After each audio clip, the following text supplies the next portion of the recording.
I accept this letter. I agree with it, and I'm living toward every aspect of it as far as those hobbling demands, letting them go, this the dependence upon people, my girlfriend, or to make me feel all right. I'm gonna be okay, and I have a chance to stand on my own 2 feet today, and just stay in acceptance, day at a time, and believe this. Thank you. Thank you, Trace. That was wonderful, man. Thank you for helping out tonight. Well, let's invite Herb in because Herb is going to take over the lead of this meeting tonight, and I will join him as a discussant. Herb, thanks for stepping in and giving me a break tonight. You're welcome. And of course, I really have a passion for this entire 12-step culture, fellowship, and process because it gave me what I was looking for.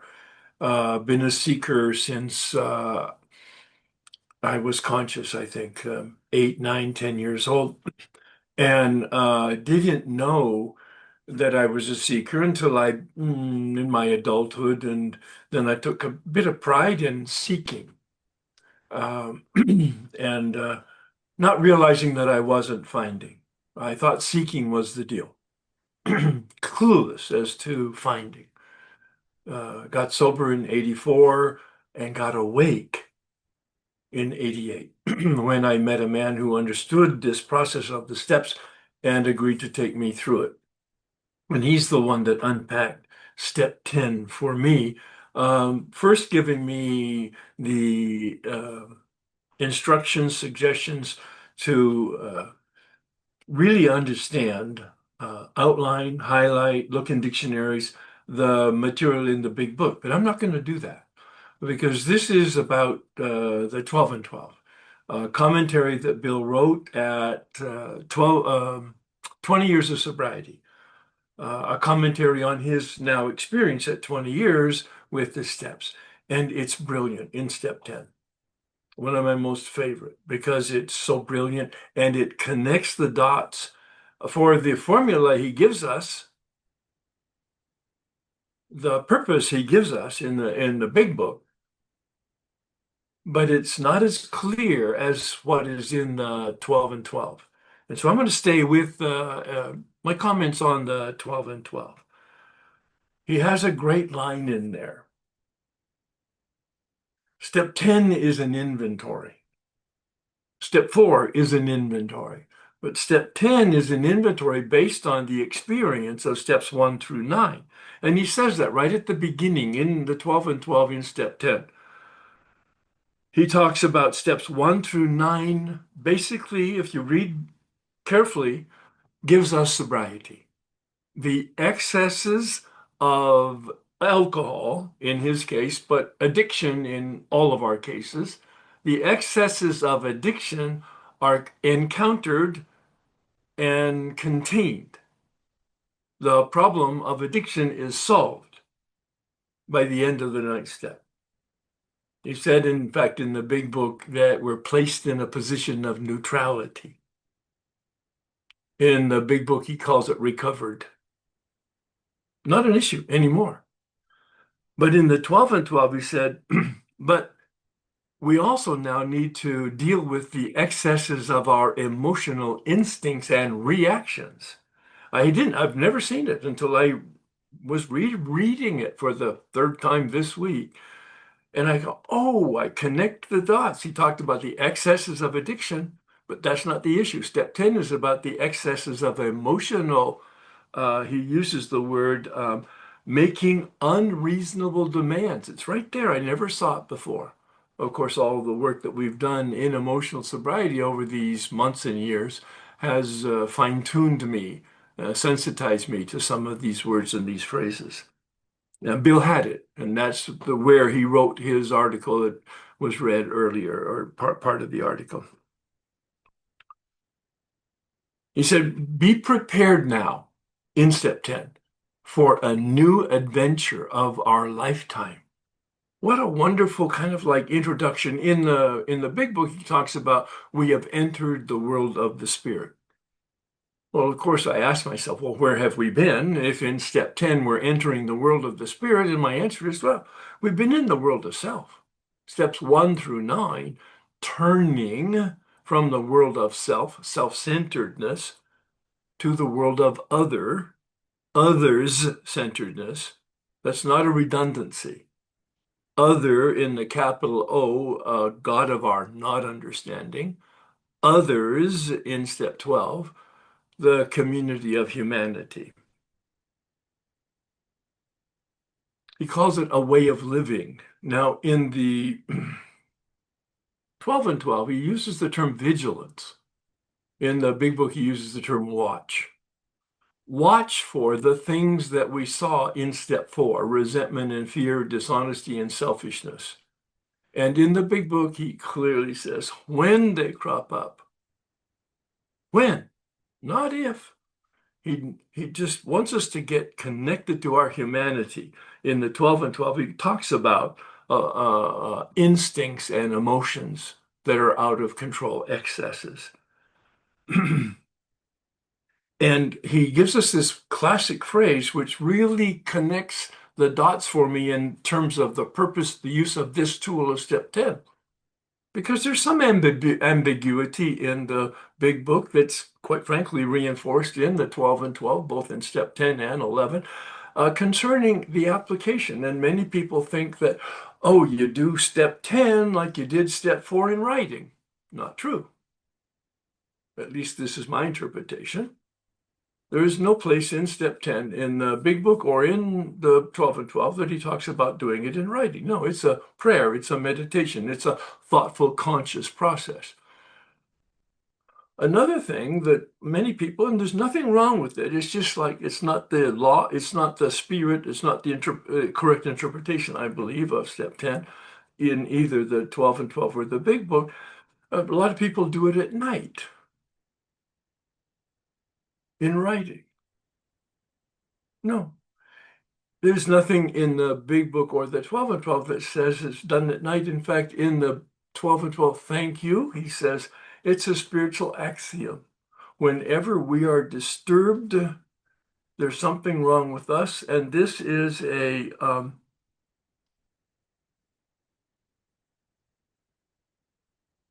stop, what did he call it? A spot check. He calls it a spot check-in on the spot. He says, now is the time when you're disturbed to evaluate. So what's going on with me? Circumstances, events, and people are doing mischief. There's no question about that. And it does impact us, no question about that. But the problem is not that. The problem is our reaction to it. And that's a spiritual awakening, to actually realize and accept that. And he says the key in the formula is a willingness, like in every step, a willingness to have an open mind and a willingness to have an open heart. This is he uses the term cornerstone in the big book with regard to step 2.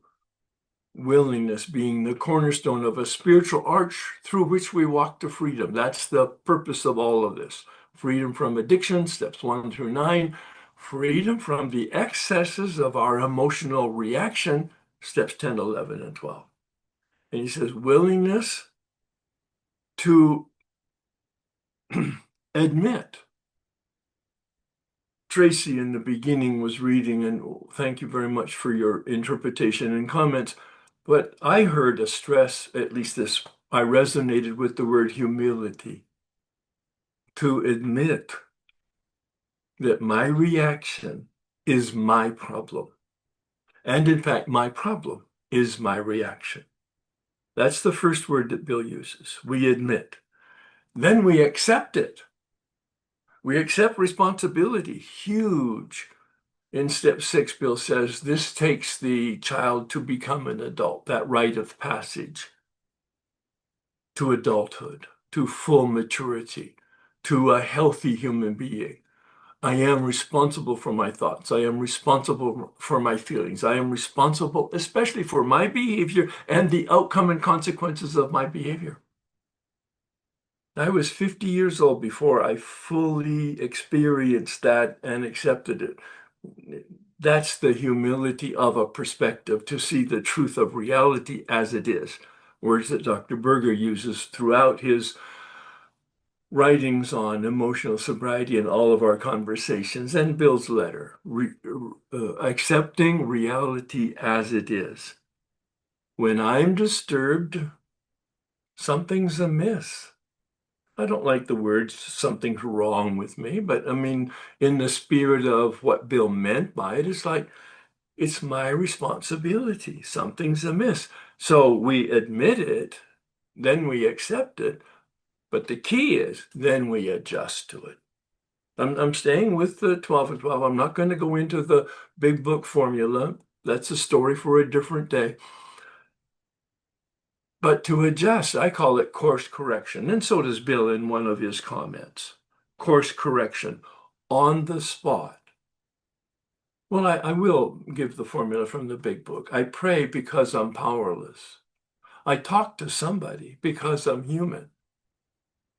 I make amends because if I'm disturbed, usually I'm going to disturb other people. But the key, I turn my thoughts to helping somebody else. It's brilliant psychology, I think, and maybe Dr. Berger could make a comment on that, because he doesn't actually say we help anybody.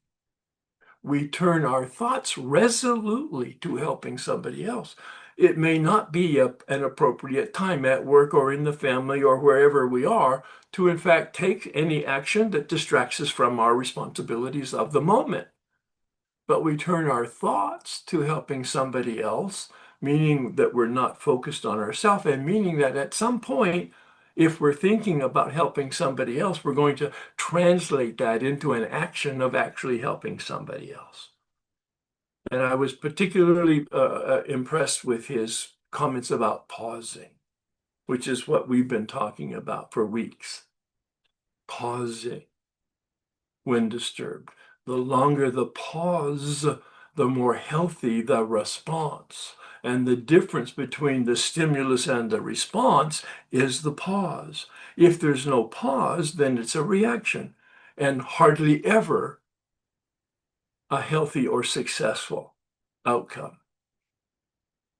The longer the pause of consciousness, perhaps even of prayer, but I'm just going to stay with consciousness to reflect on my responsibility to self-regulate, my responsibility for my thoughts, my responsibility for my feelings, for my instincts, for my reactions, and for the outcome of my reactions. What is it that I really want to happen as the consequences of the actions, or meaning words, or behavior that I'm going to take?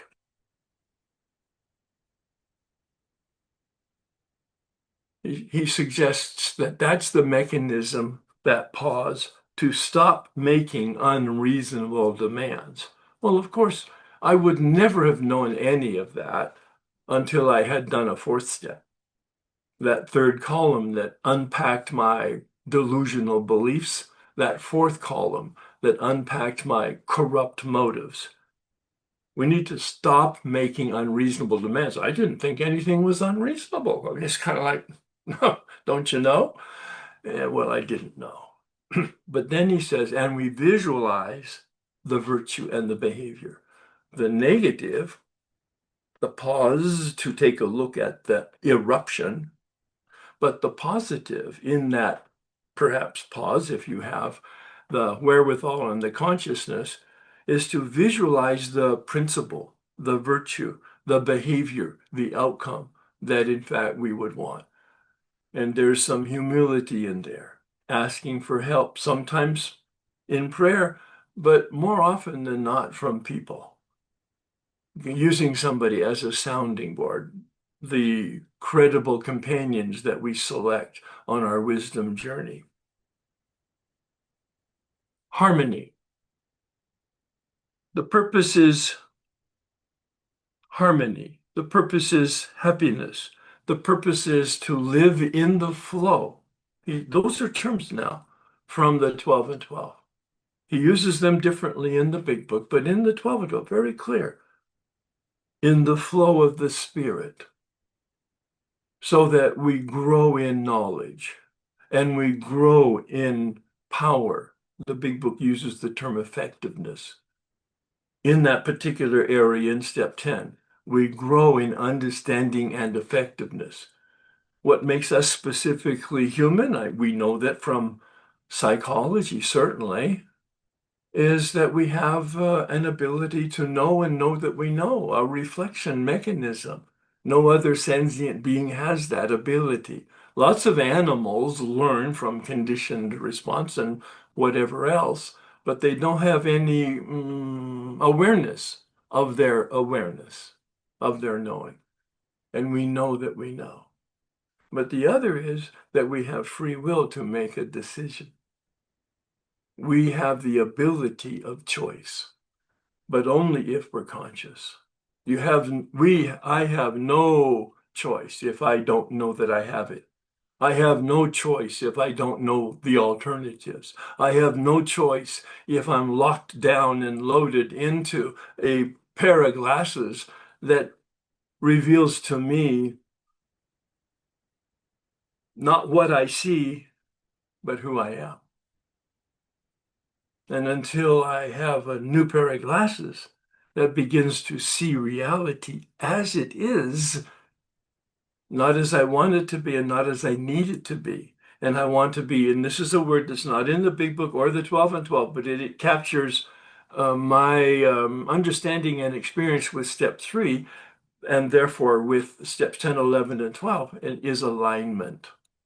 When the big book suggests, or the 12 and 12 suggests, doing God's will. All that means is, I believe, emotional sobriety that has been put into a spiritual context, but I don't need the spiritual context. I need the natural context of reality just is what it is, and it manifests based on specific principles of material reality. It has nothing to do with being personal. It's not personal reality. It just is what it is. Oh, I didn't see any of this until Dr. Berger and I started doing this work 20 years ago.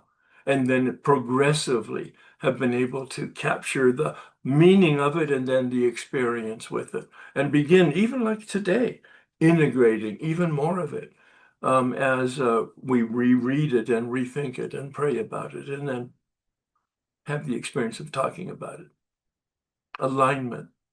Alignment with reality as it is requires my consciousness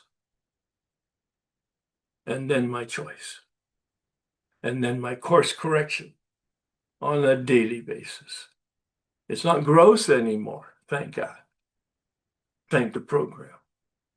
Thank lots of companions that I've had as sounding boards, wisdom people. But there's still small speed bumps to be navigated. Emotional sobriety, how to have harmony and balance. That's the word Bill uses in the 12 and 12. Balance and happiness. I think that'll do it. Thanks. Well, Herb, let me start out by just saying, what a thoughtful and clear presentation on what's happening with step 10. I've heard you do step 10, what, 100 times, maybe at least, Right. maybe more. Right. And your thoughts just continue to Yes. get clearer and cleaner and more penetrating. Yes. And that's what I heard tonight is that there were so many things that I'm just sitting there shaking my head, yes, yes, yes, yes, yes to. Um, what I thought I might comment on is sweeten the pot because you did such a great job of 10 is just to remind everyone is the mission we're on here that started in step 6 and 7 is developing the best possible attitude towards life. That's what we're trying to do. And what is happening in step 10 is a synthesis of so many of the things that we have learned from steps 1 through 9, right? First of all, that when something's going on, instead of looking to blame some other people, we've now developed some humility and awareness and some insight that, I need to take a look at what's going on with me here instead of just focusing, externalizing. So that externalizing was so habitual, as well as very much reflective of where I was at in terms of my emotional maturity. I remember before in my 20s and 30s, man, I was blaming a lot of people for what was going on with me because they weren't behaving the way that I wanted them to, or weren't doing this, and I had a lot of rules. And see, today I realized that I had rules because I didn't have character. I didn't, I did not know I was a character, but I was a character without character. Think about that for a minute. I Makes you mean, check and so search your character. I filled in all of that with these rules which were a house of cards because when you pulled one out, they all fell apart because they were only based on a should. There was no higher authority to those things, even though it felt like it when I said you should do this, like I was somehow a messenger from God. And so, of course, I'm delivering such an important message to you in terms of how you're supposed to behave, which was so self-serving. Oh, yeah, and from a moralistic standpoint, Oh right? my God, I was so self-righteous. I mean, it was sickening when I look back at that. But it was to compensate for not knowing how to show up and deal with life on life's terms. And so all of those things were adaptations that, were not working very well. I mean, they didn't work. And when Bill says in this, he hits us right in the eye with it.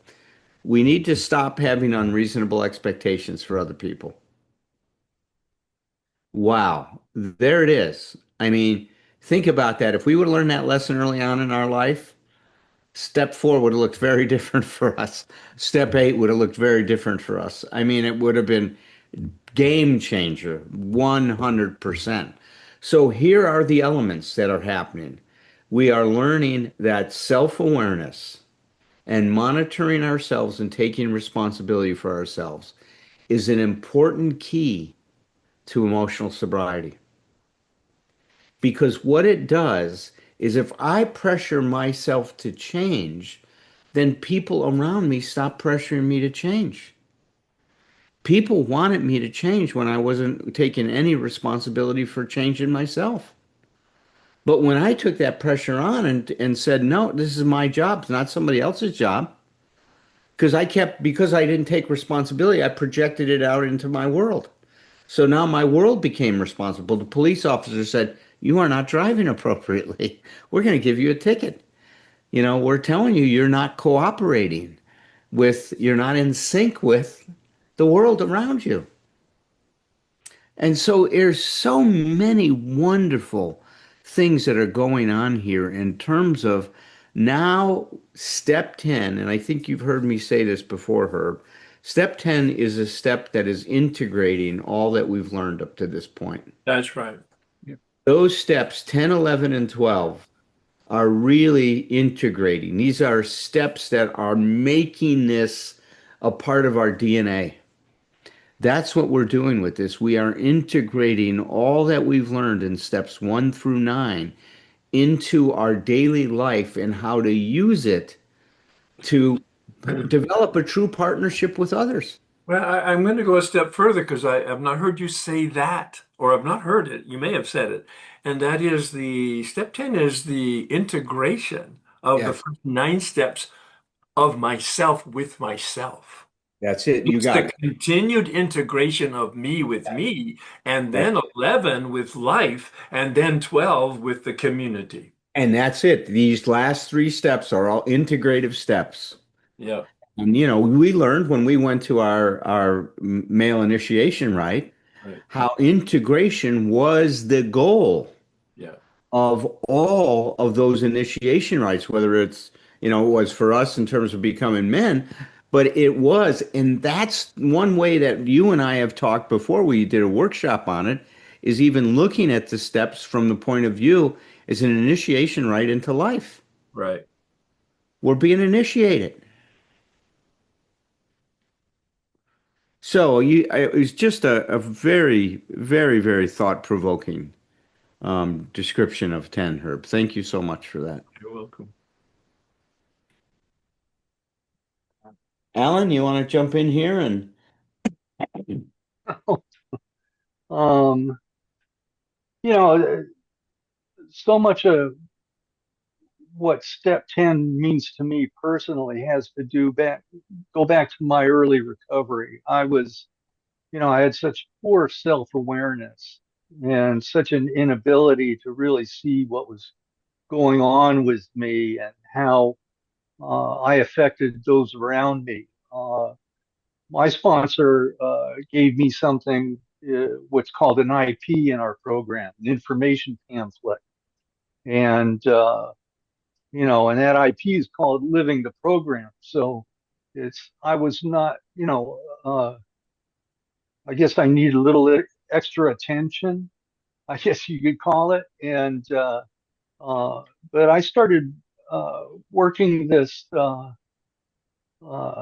thing on a daily basis. And what it did was really, it helped me pay attention to what I was doing and how I affected those people around me. And this really came around, I think my seventh or eighth year. I was at a men's retreat at Sarah Retreat Center.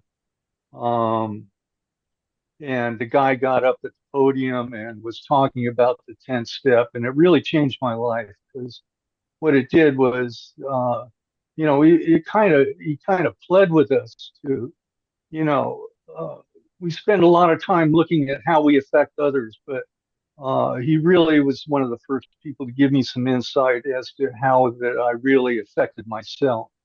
The old saying, if anybody talked to me the way I talk to myself, I'd find a way to kill them, and it turns out that that's what I've been doing all along. Uh, so I can post that links to that IP, but I think it's so pertinent to uh, what works in my daily program, and and that was another thing about the 10th step for me is, like Herb said, it is not something that I waited to do until the end of the day. I mean, I found myself stumbling in ways that were mortifying to me. It made me feel terrible. And usually it was like, uh, you know, uh, even though I think of myself as kind of being uncommunicative, I could really talk up a real mess. And I was one of those guys that, felt more comfortable, in the parking lot than at the podium. And when you're out there with the guys and, it's what it boiled down to me was I always thought I was ironic and clever, but usually I was just sarcastic and mean. And so much of what I did on a daily basis, really required me to look and see, what I was doing. And, is that really the person I wanted to be? And, it really wasn't. So I tried a different approach, and here's God working for me, doing things for me that I couldn't do for myself. At about 8 years clean, I got a job working in a women's treatment program. Hmm. And for you guys out there, believe me, that's not necessarily what you think it would be cracked up to be, you know, but it made me so aware of how I casually communicated with people in ways that, I actually kind of reflected on how I communicated with myself. It did not convey the respect and love that I wanted to convey or that anybody really deserved. So, um, the thing that's most important to me about it is the fact that I do it on a daily basis, the same way I pray and meditate. It's the same way that I strive to do those things in the 12th step. So, that's mainly it for me. And, thank you all for letting me join in. You're Thank you. welcome. Thank you. Yeah, thank you. Tom? Yeah, Herb, it was almost poetic. Yeah, like I know we're just, lavishing you with praise if you can handle it, but I really appreciate it. Um, so one of the things is you burst my bubble because you said it's if not when we were wrong, right? Sorry, it's when we were wrong, not if we were wrong. Because I used to debate that quite a bit. It's like, well, I'm not really wrong here, like, or I'm justified with being wrong.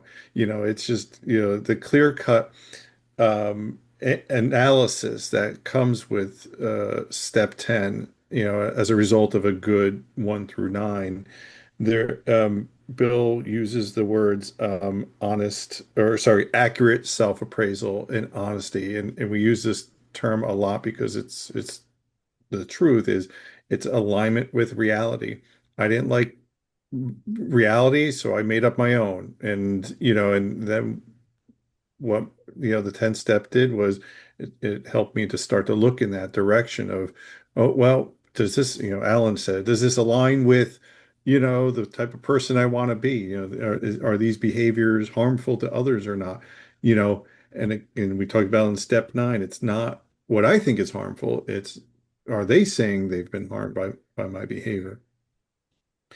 And the other piece of this is realizing this is for my benefit, right? It talks about, the being, oh, sorry, live the good purpose under all conditions, there's this kind of these promises that come along with step 10, um, versus when I saw it as a punishment. This is another opportunity for me to, go through self-flagellation over, these shortcomings that continue to crop up versus this is an opportunity to learn and grow, right? This is an opportunity to be in alignment with who I want to be as a person, and as in practice these principles in all my affairs, which is again to my benefit, because then I don't walk around, avoiding people and looking them in the eye, and I don't sit there all hangdog because of not being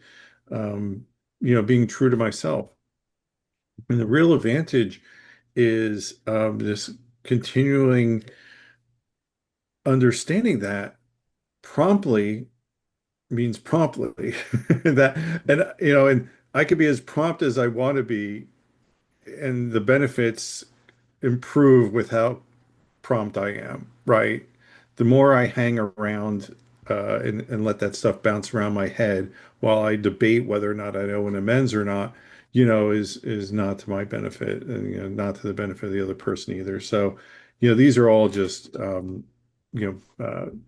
true rewards of this process. Thanks. One of the words that it really captures the purpose, and there's lots of different words and lots of different interpretations, I'm sure, but is freedom. Yeah. Those first 9 steps guarantee a freedom from addiction. I'm going to let that sit for a minute. They guarantee freedom from addiction. Neutrality. There's no other word than guarantee freedom from addiction. And steps 10, 11, and 12 suggests that we have freedom from unmanageability. Freedom from unmanageability, our responsibility to manage our lives and the tools to do it. A power other than ourself, in which we will grow in understanding and consciousness and effectiveness in terms of the outcome of our behavior, especially when we have a mindset of practicing principles of how to help other people. There's the integration that Dr. Berger was talking about. The full integration of this process is freedom from addiction and freedom to manage our lives, freedom to have full responsibility and ability Yeah. to manage our lives. Where is it? This is proper use of the will. You're like those, There you go. right? They're like, if I don't want to say, if I gain this freedom, I'm sort of entrusted with running my own life because I'm more in alignment with Yeah. the reality and these principles, right? Yeah. Be careful how you use that phrase in a meeting. You might get a little backlash. You're going to manage your life? I don't think so, right? Well, this whole idea of willpower gets a bad rap in the program. Correct. Right. It really does. Bill in no way was against willpower. It was the proper use of it. There. And Right. that's what we're talking about here Yeah. is how to marshal our resources within us Yeah. to develop the best possible responses to ourselves. Yeah. I love what you said. If somebody talked to you the way you talk to yourself, Alan, you would take that guy on, man, right? And we tolerate that bully inside of us, you know, causing a lot of damage, and it really does. Well, But that's why I like the image or metaphor of a GPS, and that is the step 10 is my GPS. yeah, If I listen and interpret correctly and take the direction, I'll get to where I'm going. yeah, And some wise person in a meeting once said GPS, God Positioning System. Yeah. yeah, yeah, that's cool. Yeah, very cool. Yeah, and now that that might be a great either topic for the podcast or a supplemental discussion here about willpower and the proper use of the will. And I mentioned it in the study group tonight about sometimes this whole concept of giving up our will or being of service to others while erasing ourselves has a harmful effect, right? And it doesn't empower us enough It's a misinterpretation of step 3. The people overlook the stress on we're turning our will and our life over to the care of God, not to God, to the care of God. So we need to listen for direction, take the direction, adjust course correct to the direction, and then we'll be okay. We're in the flow of the Spirit. Hmm. My interpretation, anyway.